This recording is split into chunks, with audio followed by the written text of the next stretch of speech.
বাচ্চা হয়ে যাওয়ার পরে কিন্তু মানুষ একদম রিল্যাক্টেন্ট হয়ে যায়, তখন মনে করে তার আর কোনো ডাক্তারের পরামর্শ নেওয়ার দরকার নেই। কিন্তু যেটা দেখা যাচ্ছে মাতৃমৃত্যুর যে হার, তার 2/3 মৃত্যু হচ্ছে প্রসব পরবর্তী জটিলতার কারণে।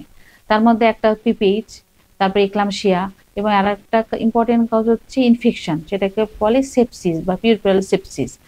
তো এই ৩টা হচ্ছে কিনা আমরা কিভাবে বুঝবো? তো যদি কারো এই হয় যে খিঁচুনি হয়, তাহলে এক্লামশিয়াটা, বা চোখে ঝাপসা দেখা, মাথা ব্যথা, চোখে ঝাপসা দেখা, বা পেট ব্যথা করা, বমি হওয়া এবং হচ্ছে খিঁচুনি হয়, এগুলো হচ্ছে এক্লামশিয়ার হওয়ার আগে হয়, এবং খিঁচুনি হয়ে গেলে তো সেটা সরাসরি এক্লামশিয়া হয়ে গেল। এটা একটা কারণ। আর ব্লিডিং যে কোনো সময় হতে পারে, যে ইমিডিয়েটলি বাচ্চা হওয়ার পরপরই একটা ব্লিডিং হয়, আবার অনেক সময় দেখা যায় যে ৫-৭ দিনের মধ্যেও কিন্তু যে কোনো সময় পিপিএইচ বা ব্লিডিং হতে পারে। আর একটা হলো যে সেপসিস, সেপসিসটা এটা খুবই সাংঘাতিক একটা সমস্যা, যে দেখা যায় যে যে অনেক সময় বাসায় ডেলিভারি করা হয়, এবং যে অ্যাসেপ্টিক প্রিকশন বা যে স্টেরিলিটি মেনটেন করা দরকার সেটা অনেকেই করে না, এবং সেখানে কিন্তু সেপসিস হয়।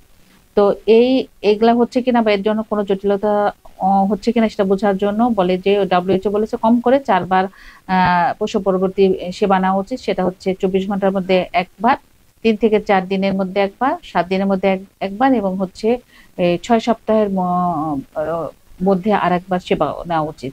এবং এখানে আমরা পেশেন্টের ডেলিভারি পরে আমরা পেশেন্টদেরকে বলে দিই কিছু ডেঞ্জার সাইন আছে, সেগুলো যদি থাকে তাহলে কিন্তু ৪ বারের বাইরেও সে যখনই সমস্যা হবে তখনই যেন সাথে সাথে চলে আসে।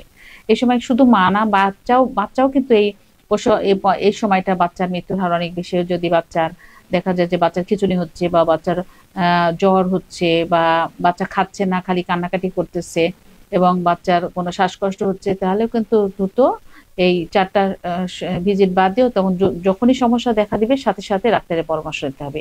এর ফলে আমাদের শিশু মৃত্যু এবং মাতৃ মৃত্যুর হার দুটোই কিন্তু কমে যাবে।